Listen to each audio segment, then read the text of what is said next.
لیستی 120 یەکێتی نیشتیمانی کوردستان لە تەواوی ناوچە کوردیەکانی پارێزگای دیالە کاندیدی هەیە. قەزای بەندەلی زێدی کوردانی فەیلی دواناوچەی کوردنشینی باشووری ڕۆژهەڵاتی پارێزگاکەیە. یەکێتی لێرە سێ کەسی وەک کاندید دەستنیشان کردووە و دەیەوێت زۆرترین دەنگی خەڵکی ناوچەکە بەدەست بهێنێت. ڕۆژی انتخاباتی ما دەنگ دێمە قایمەی مام جەلال نیشوادانە ملازم جوامیرە مەخۆمان هەموو کوردیم لێ منتەقە قایمەی 120 کوردە. ئینشاءالله هەمومان دەنگ دێم بە قایمەی 120. شاری یەکێتیە، شاری کوردیاتیە، شاری کورد هەموو کوردستانە.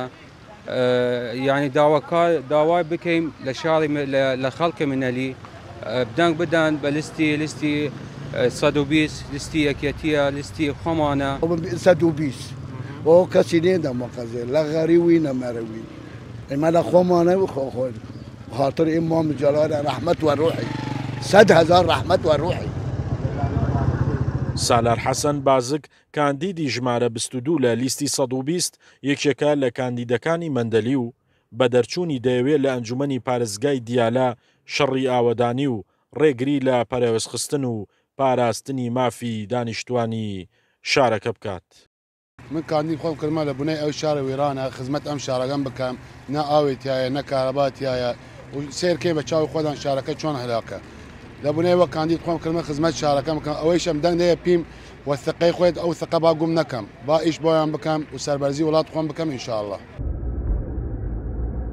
لە سنووری پارێزگای دیالە 950,114 کەس مافی دەنگدانی هەیە و لەو ڕێژەش 17,500 دەنگدەری دەکەوێتە سنووری قەزای مەندەلی و بەسەر 4 ناوەندی دەنگداندا دابەشکراون.